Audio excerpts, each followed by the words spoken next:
So welcome back once again. It's been a minute. It's been a little minute.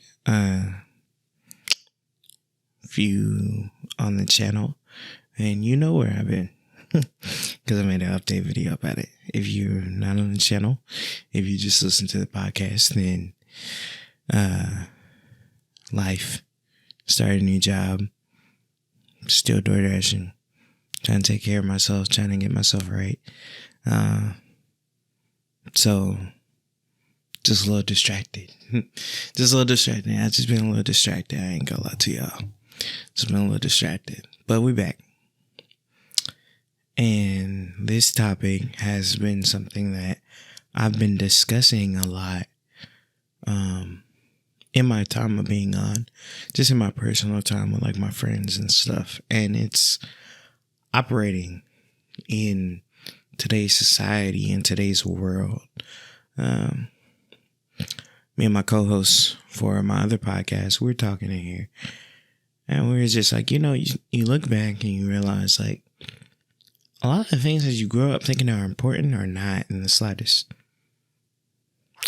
Like you're in high school, you're in middle school, like, and a lot of the things that you pay attention to are just not, they don't matter. They're inconsequential as hell. And even as you grow up, a lot of things that people focus on are similar to the things that they focused on in high school, and they be inconsequential as hell. And it don't matter. And I think for me, I just wanted to talk about like, how do we go about finding ourselves and finding what means a lot to us and establishing our value in a world where the things that matter to the world are ultimately inconsequential.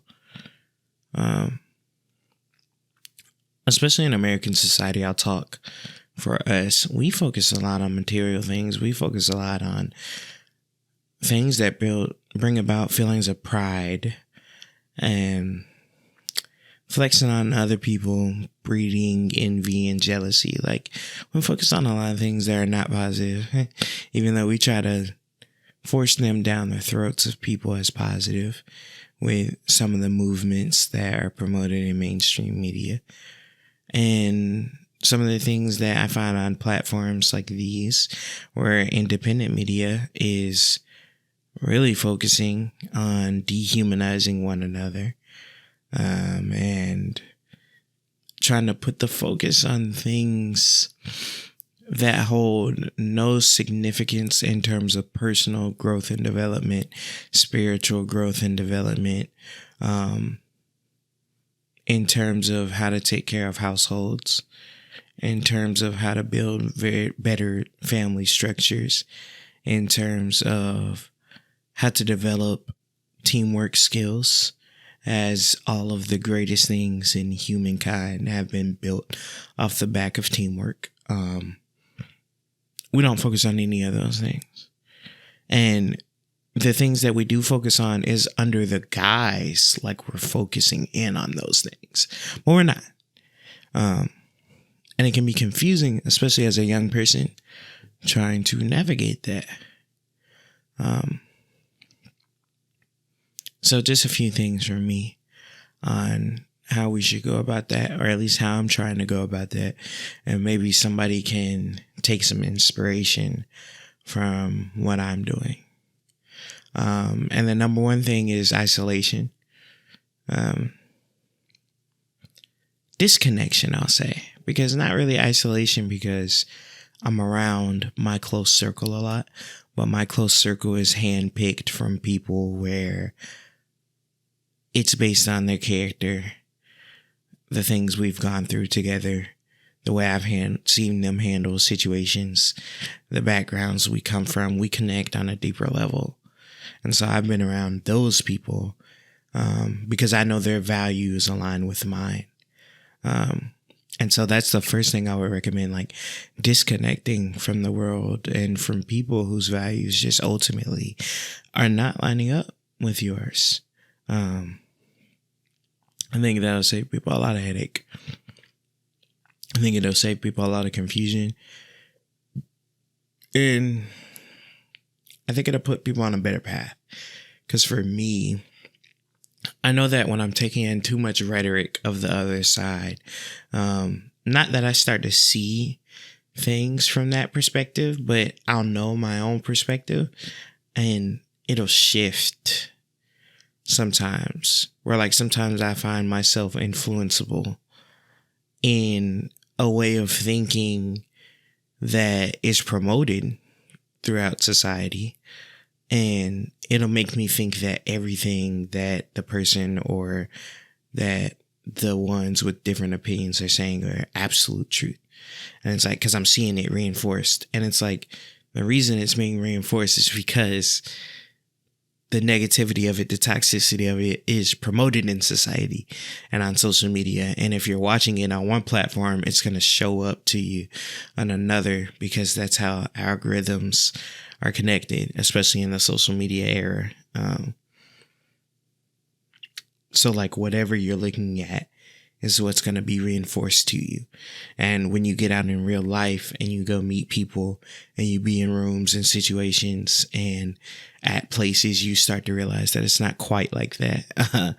The things that you see reinforced to you on social media and online over and over are not necessarily reinforced to you in your real life, because while it may be prominent, it's only prominent within certain people groups or certain areas or people of a certain type of mindset.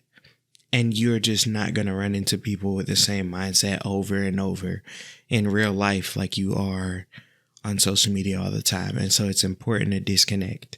It's important to surround yourself with people that have like-minded views as yours and that you can learn off of, because if not, you're going to get influenced by what is constantly pushed to you and what you're constantly seeing, and your brain is going to trick itself into thinking that that's all that's real, and that's not the truth.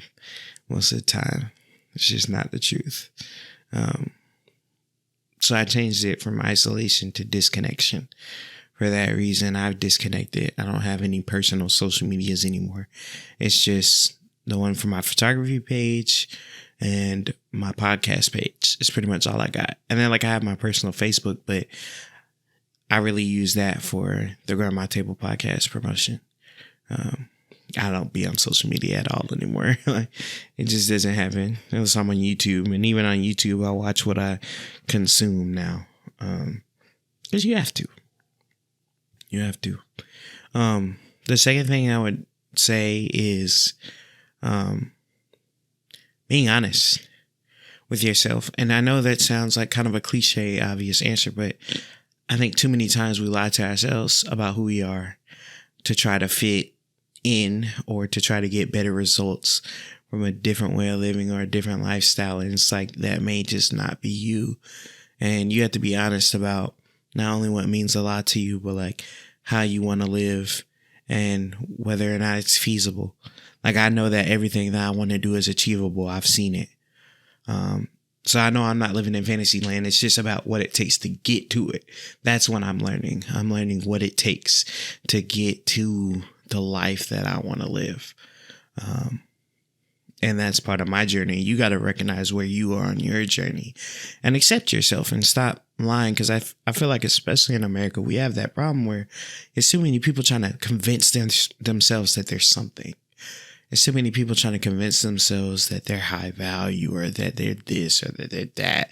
And it's like, if you are that, you don't have to convince yourself. You just step out and you do it every day. We see it.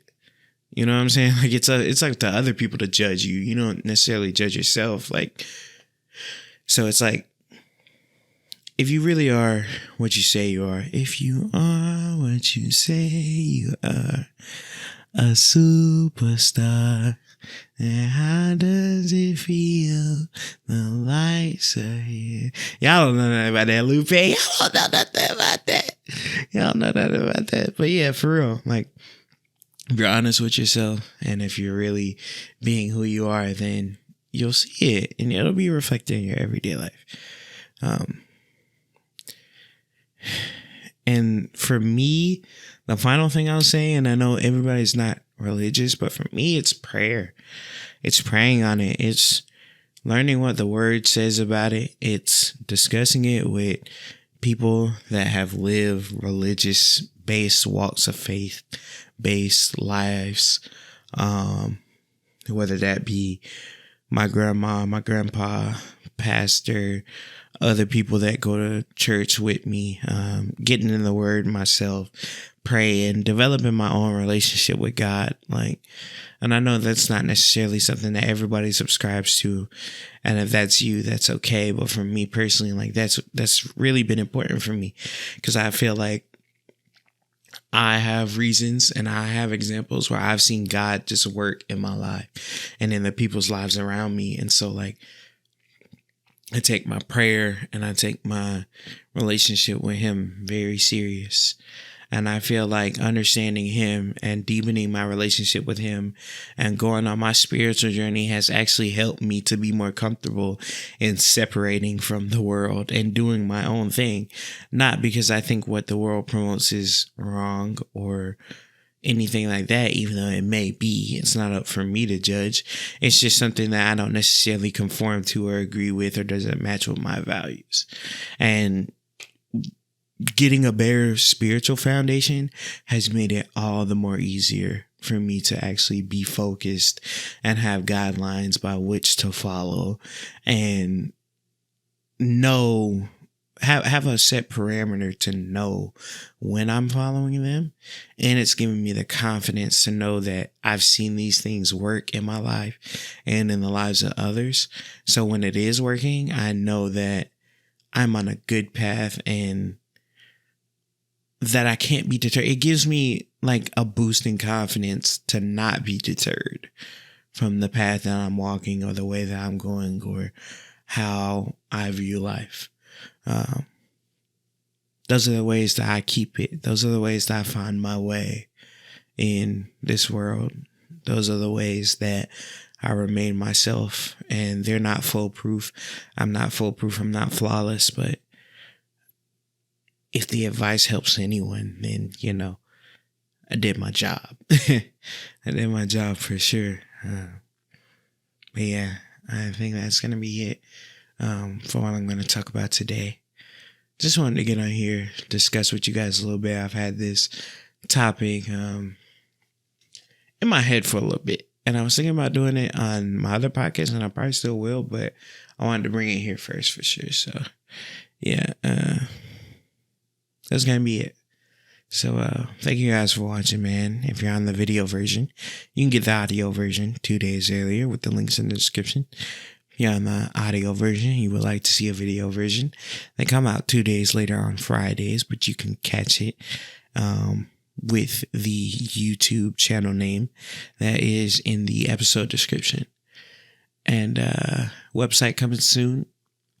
I'm going to have podcast episodes on there as well as merch. If you guys want to support me monetarily, get early access to all the videos and podcasts, support the Patreon. All the links will be in either the podcast description or the video description. So you guys will see how to get to all of that there. And yeah, man, thank y'all for watching another one, man. This is me and boy T. And I'll see y'all in the next one. Peace. Hi, how are you?